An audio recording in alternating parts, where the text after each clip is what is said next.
I loved Bloodborne. The world of Yharnam, with all of its excruciating grisliness, was my first From Software game, and I was immediately enthralled by how much the game felt like survival horror rather than a standard third-person action game. I loved the tantalising lore, the sheer gravity that the gothic architecture and submissive statues give your actions in the world, the quick-fire combat and the twisted monster designs, all of it. I loved it so much. And then I made my girlfriend play it. I fucking hate this game, honestly. When I made her play Dark Souls, the greatest takeaway was how much she relied on her shield, like a blanket wrapped around her. It took a few hours, but she eventually got into a comfortable routine and ended up reluctantly respecting its systems. And I did promise that if you liked that video, I would make her try another title. So what better game to line up next than Bloodborne, one of my favourites of all time? This was a mistake. What you're about to see is the result of 10 hours of gameplay split over numerous play sessions, filled with a lot of anger, confusion, ranting, and many, many, many deaths. The rules were simple. 1. She could take as long as she liked, but the goal was to battle the cleric beast. 2. I wouldn't play any of the game for her, she was entirely on her own. And 3. I wouldn't be a backseat gamer. So, let's put these relentless systems to the test. Let's force a noob, a non-gamer, my girlfriend, to sit down and try to tackle the first section of the game. We settled in for a cozy night at home, witnessing a grueling play session to answer one question. Noobus Humanus. Can my girlfriend make it past the cleric beast in Bloodborne? Strong language ahead.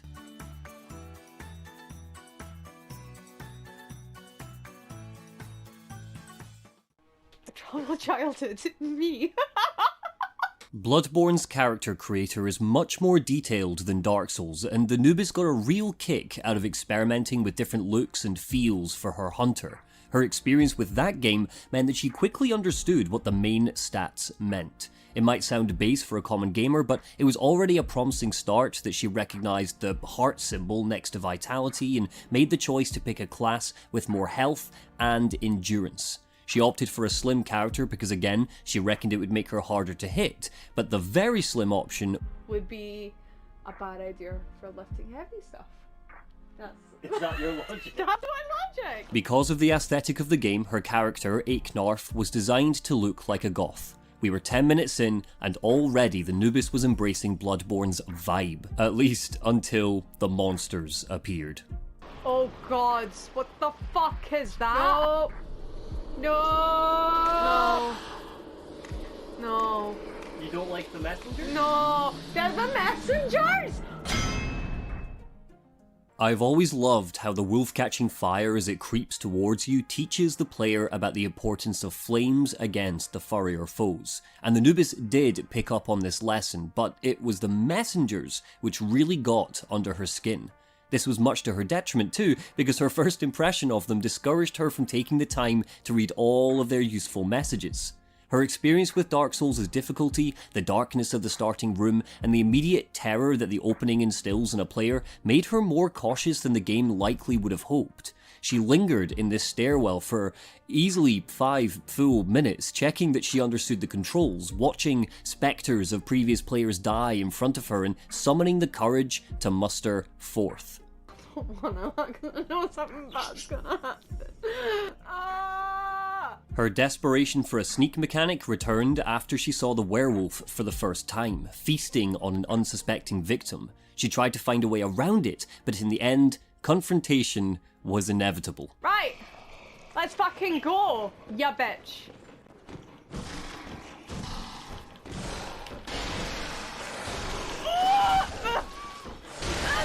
I don't know what dodge is. Okay. Awakening in the hunter's dream, the Noobus' horror continued. Gazing at the abandoned doll, she whispered, "What the fuck is that?" before creeping forwards.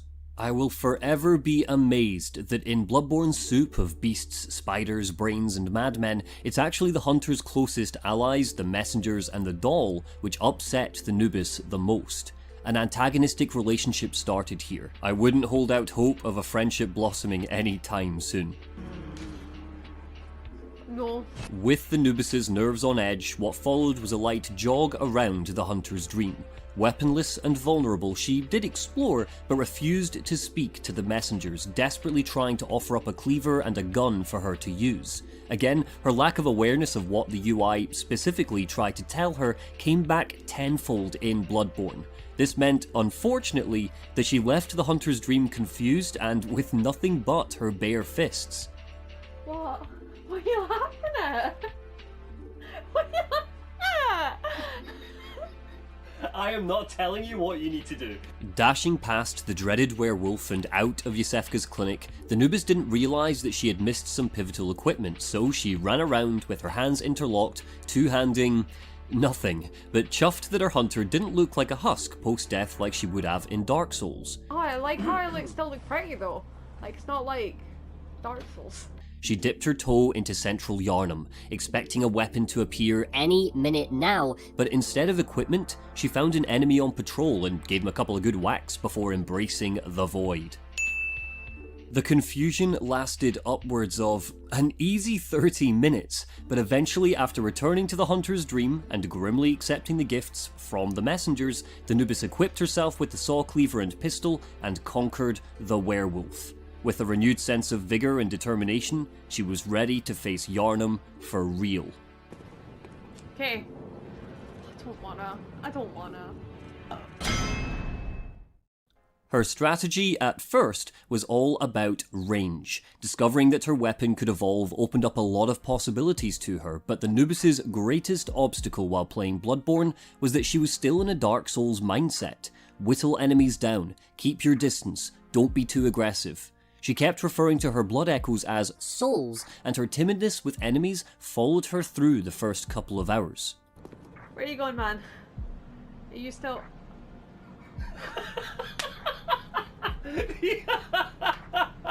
The absolute confusion. This has to be one of my favourite moments during the challenge. At first, the Noobus asked, Can I jump in this game? before realising that there was a lever sitting idly next to this ladder. Cue 5 full minutes of her stumped face as she tried to figure out how levers worked. She tried hitting it, she decided that the lever was broken so abandoned it, she fought some guys, she found an item but didn't understand why she couldn't reach it, learned to roll, eventually went back to the lever, and in a moment of constipated silence, she realised she had to stand in front of it to interact with it. As she scaled the ladder and drank in Yharnam's lavish architecture and stupendous size, there was an ear-splitting sound. You hear the cleric beast screaming in rage and pain long before you see him, and this is effectively setting up a relationship between the player and their first boss. You're either filled with dread or a morbid curiosity at what creature could make such an ominous sound. The Noobus, well... No. But she reached the lamp and quickly made friends with Gilbert, relieved to hear a voice that wasn't insane or laughing. She was legitimately concerned about his little coughing fit, but as players of the game will know, that kind of compassion won't get you anywhere. Oh, buds, I hope you get well soon. COVID's a bitch. The infamous bonfire mob is a steep learning curve for the game to throw at a player less than 30 minutes in. Up until now, the Noobus had only really faced 1 or 2 enemies at a time, but the path to the next shortcut is a long and arduous one, littered with ambushes, patrols, and jump scares. Yeah, I get it. It's fucking Bloodborne. But say what you like, the game does ease the player into handling numerous enemies at once. The Noobus was tense, snappy, unaffected by my praise after a good kill, and her strategy with this next section was, again, to take it slow and steady. She refused to battle numerous enemies at once, instead teasing them out of hiding to give them a smack one at a time. There was a lot of retreating and slow-paced strategizing, relying on pebbles to tantalize the marauders into hunting for her. She would count the enemies and formulate a plan, rather than just sink her teeth into the combat. She wasn't interested in parrying at all, which is fair enough because this massive ambush is designed purely to tutorialize handling numerous enemies all at once, and of course being wary of your surroundings. Unfortunately for the Noobus, she really struggled with handling lots of enemies at one time. The insidious world and sound design meant that when enemies were on top of her, she would just Oh my god, oh my god, oh my god, oh my god, oh my god, oh my god, no, no, no, no, no, no, no, I don't want to die like this! I'm too young to die! Oh my god, no! No, no, no, no, no, I'm doing so well! I was doing so well! Panic. On her second attempt, she picked up that she could regain health by being more aggressive in her attacks, but this was easier said than done. If she took a blow to the head, she would often retreat to lick her wounds. She became pretty adept at remembering which enemies were faking a rest and which ones were actually dead, but some of the ambushes got her really good. Fuck off! Oh god, what are you doing? I can't. But the one moment where I saw her fill not with determination or frustration, but dread, was when she saw the bonfire mob waiting in the distance. Oh my god, look at them! What you're about to see is the result of 1 full hour of gameplay.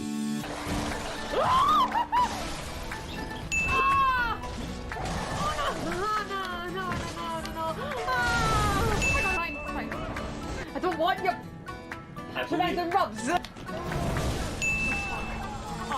But praise the old blood, she made it through, sadistically saving her nemesis, the gunman, until the very end, securing the area and even taking a moment to enjoy a nice little hero shot. What a badass. She grit her teeth and soldiered on, scaling the stairs to another patrol.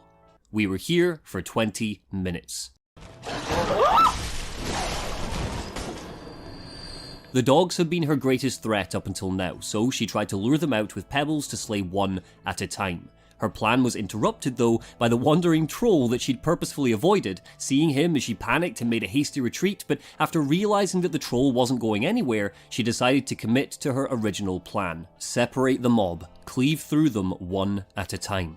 And to my surprise, this resulted in the best possible outcome. All of the enemies lay ragged on the cobbles. There was just the troll between her and the bridge. The Noobus still refused to fight him, planning instead to lure him away from the staircase and just make a run for it. She shot him and made a desperate dash, charging up the bridge and nearly colliding with 2 werewolves waiting ahead. Seeing them, she promptly turned tail and in her panic, still made it to safety.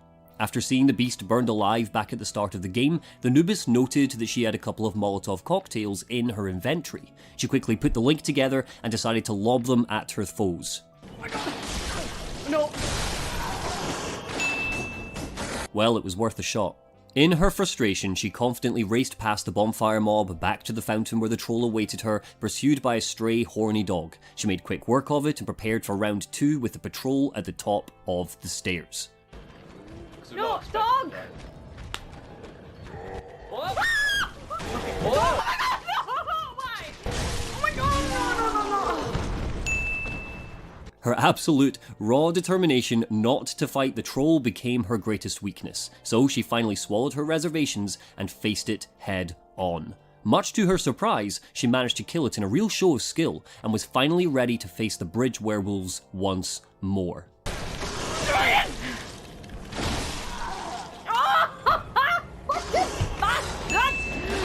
By this point, she had played through the bonfire section so much that she knew it like the back of her hand.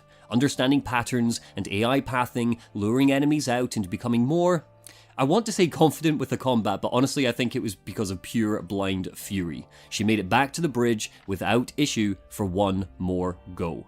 She unloaded her Molotovs onto one of the wolves and it died without a sound. She didn't utter a word as his pal launched himself at her, just started breathing really heavily, which I would play you, but unfortunately our mic didn't pick it up. After a tense standoff, this happened. Come on, you're so close, you're so close, you're so close, you're so close, you're so close, come on, fuck! And would you believe that after such success, she was ready to pack it in then and there? She didn't want to see the cleric beast. She didn't care about no shortcuts. She'd been playing for 3 hours by this point, about as long as she gave to Dark Souls, and even little wins like this weren't enough. Have I not been through enough? Have I not been through enough? You have been through enough. It's fucking relentless is what it is. I urged her on, and she snuck into the house on the left. Seeing the looming darkness ahead, she smartly decided to equip her torch. Even after playing Dark Souls, From Software's finicky inventory system proved to be the ultimate boss for a new player. She rifled through inventory screens on the side of this bridge, vulnerable to attack, and eventually succeeded in lighting her way. Clearing through the house, her forward thinking paid off, because the torch in her hand, she was able to illuminate one of the game's most famous jump scares, the Gatling gun wheelie chair man. But the Noobus doesn't suffer fools gladly. As he turned towards her, she cut him down without hesitation. Exiting the house, sweet relief and safety was just around the corner. Fuck, man! I just told me safe place ahead. What the fuck, game? Unlocking the shortcut, she breathed a much-needed sigh of relief, and I grinned with pride. She had conquered a first pass at Central Yharnam. Aware of the knowledge that she couldn't level up just yet, the Noobus decided to make the most of her time and explore without resting at the lamp so that enemies wouldn't respawn. She returned to the bridge, and I think you might know where this is going. I want him. I want him. I want him. Ah! Cutting the troll down, she trotted on, and one of the game's greatest dick moves appeared to her. I stand by that the bridge doesn't necessarily look like a boss arena, and unlike with Dark Souls, it isn't separated from the world by the iconic white fog. This, of course, is common across Bloodborne. None of the boss arenas are telegraphed to the player prior to their first fight. It adds to that creeping unease that anything can come for you at any time. You're only safe in the hunter's dream. Oh my fucking god, what's that? Panicking, the Noobus made a steady retreat, but the beast caught up. As it neared, she remained tight-lipped, concentrating, not uttering a single word. She rolled into it and swung blindly, but it knocked her aside. She raced to the end of the bridge and it chased her. She healed a couple of times and desperately tried to roll out of the way, but again, because the beast is so large and its reach is so great, it got close almost immediately. Her frustrations with the camera and the tight space resulted in her launching in for a couple of attacks just to get a feel for it, and the expected happened.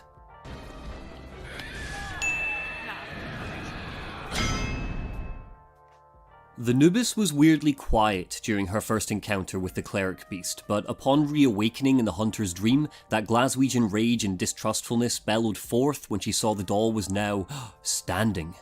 Oh no, I don't like it. Oh. And the messengers have more gifts for you. Oh, fucking yay. She did give the doll a chance for all of 5 minutes and engaged her in some friendly conversation. It seemed like the two of them might bond. The little ones. Oh, Inhabitants of the dream. But then she realised that the doll was in league with the messengers. What can I say? Some people just aren't born to be pals. Using her knowledge from playing Dark Souls, she looked into her inventory to see if she'd picked anything up which would give her blood echoes, and used the cold blood dew she picked up to formally level up at last. Again, her experience had blessed her with the knowledge of what a lot of the terminology likely represented, so she upgraded her health. Now she opted to explore and grind to level up some more before round 2 with the cleric beast, and eventually found her way into the Yharnam sewers. A cautious journey lay ahead, but when she reached the spear huntsman patrolling down below, this is where she began to voice her, let's call it discontent. oh god. Oh god. Oh, okay. But she returned, determined to reunite with her blood echoes, and fared much better the second time through, being much more aggressive and staggering the huntsmen and rats before they could take a bite out of her. But this didn't last long.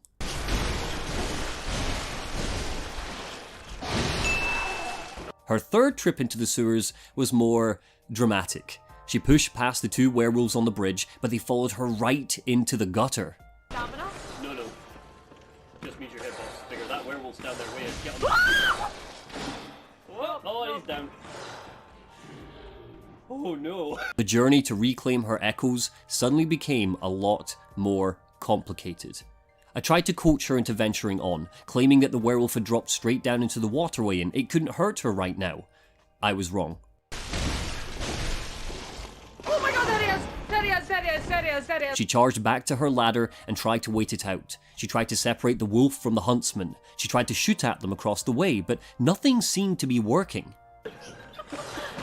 Rogue werewolf! Oh, look at it, he's so pissed.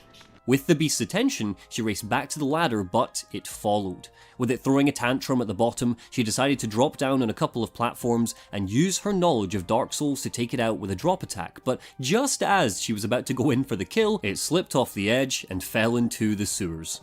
It watched, and it waited. But luckily the Noobus managed to lose it and instead dropped on an unsuspecting rat which had gobbled up her echoes. She was reunited and ready to soldier on, werewolf be damned. She exacted revenge on the spear huntsman who killed her before, she scooped up some new armour, and with a deep breath and a good chunk of echoes, so began the journey out of the sewer.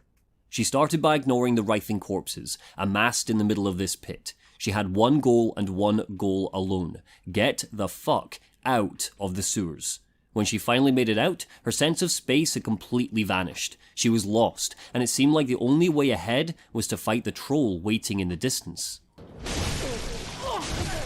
Someone after me! Her time in the sewers had been a mixed bag. She had gained, lost, gained again, and lost again a metric crap ton of blood echoes, but she also had new gear and some cold blood due to give her a fighting chance. Oh yeah! Oh yeah! There was a growing confidence and cockiness, but as they say, pride always comes before the fall. What followed was stressful. The Noobus was beginning to grow fatigued with her time in Yharnam. Despite the little wins, she was beginning to feel like she was making very little progress in her ultimate goal of taking down the cleric beast. Not yet feeling up to the challenge and severely done with the sewers, she decided to keep exploring to grind, level up, and buy some blood vials. Right, I'm gonna face these dudes again. I'm gonna fuck them up. Making it back to the fountain where she battled the troll all of those years ago, she found a strange little summon spot. She could request help from a friend, from a man called Gascoigne even. Seeing him, she toyed with the idea of bringing him in to give her a hand, and maybe together they could take down the cleric beast. Not a bad idea. The fact that the game did not replenish her healing items really began to take its toll. The Noobus began to feel like she was taking 2 steps forward and 1 mighty step back with each run through. She was beginning to miss the Estus flask.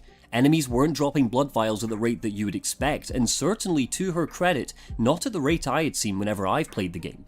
Her frustrations were real, so much so to the point where she accidentally unequipped her weapon and tried to take on a sprightly gentleman with her bare fists. She began to get so annoyed that she was questioning the in-game logic of Yharnam. It seemed like everything was beginning to set her off. Like, how come the werewolves don't get him? You're cheaters. He's hiding. How come the werewolves aren't getting you? It didn't make matters any better that when she returned to the Hunter's Dream to buy blood vials, the doll had vanished. With an already irate Noobus ready to break the controller in half, the sudden shock of seeing the doll visiting a gravestone nearly made her lose it. What the fuck is that? What the fuck is that? She's checking her flowers. Oh no, no, no. I know, like everyone says she's bae. Fucking that's so creepy. That is creepy as fuck. Ha. Oh, I don't like it. I don't like it. I don't like it. What are you doing? Where are you going? What is it you desire? No, you know what? Tell me what you're gonna do. Okay, that's fine. She jumped back into it, deciding to use the 2 trolls nearest her lamp to collect blood echoes and practice fighting larger enemies in advance of the cleric beast. And you know what that means? It's time for a montage. I'm honestly not even sure like what to do. Like, Nice, good.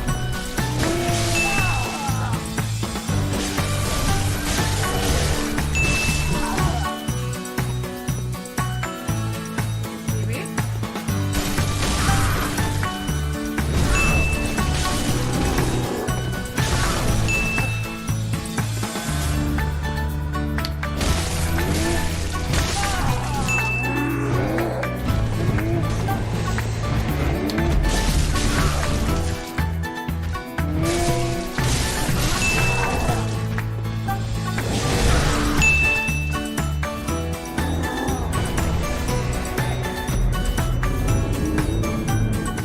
The straw that broke the camel's back was when, after all of this, dying and trying and dying again, this little message popped up.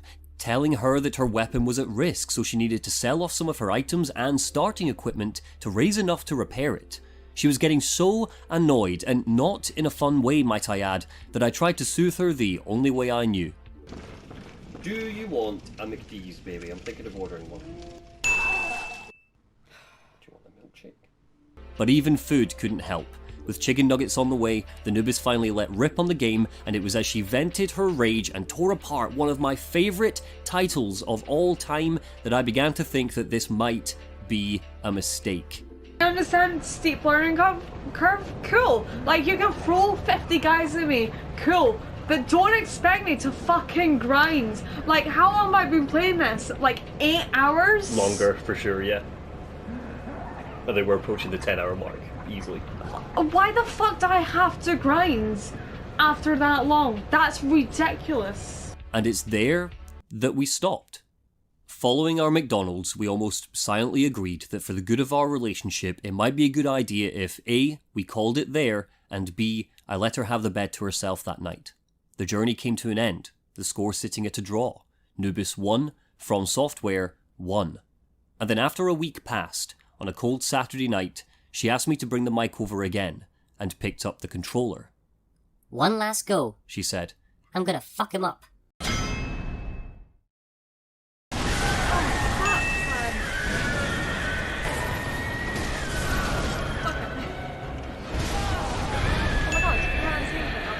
She gave the beast 2 practice attempts, and fared pretty well.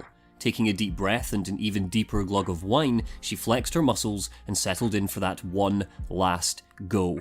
With 10 hours of playtime, 4 hours of grinding, and a week's break, the Noobus amassed 20 blood vials and 10 Molotov cocktails. She raced past the bonfire mob, straight to Gascoigne, and summoned him as backup. She was prepared as she possibly could be for the final showdown. She and Gascoigne cleaved through the enemies together, firm partners on the night of the hunt. The problem was, as we've all noticed while playing, that bringing an ally into battle adds a level of chaos to the combat. The Noobus just wanted to get onto the bridge, but Gascoigne, thirsty for blood, wasn't sated until everything was dead. For fuck's sake, man, let's just leave the troll.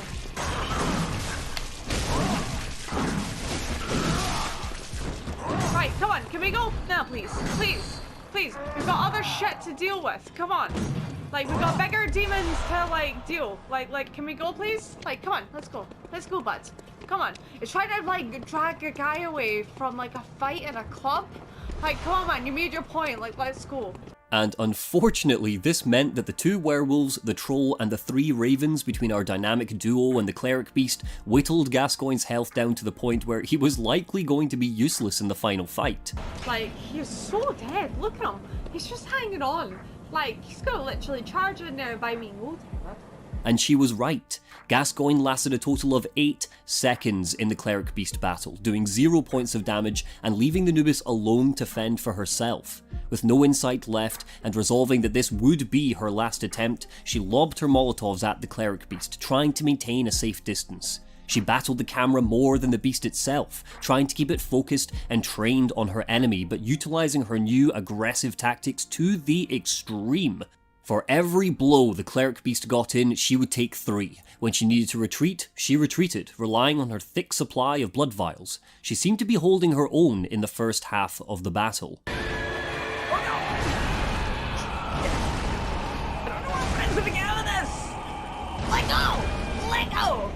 There's nothing worse with a Soulsborne boss than getting grabbed, and at the height of battle, the Noobus felt the pain of common players, but she soldiered on. Blood vial after blood vial whittled down. Suddenly faced with a boss like this, where there's no trick like with the Asylum or Taurus demons, pushed her skills to the edge.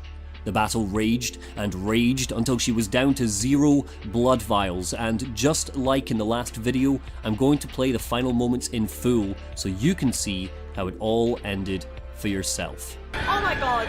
Oh my god, I'm so fucked!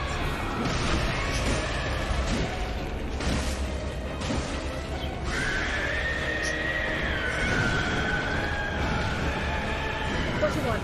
What do you want? What is it? I know it's me. Like, oh, let's run away!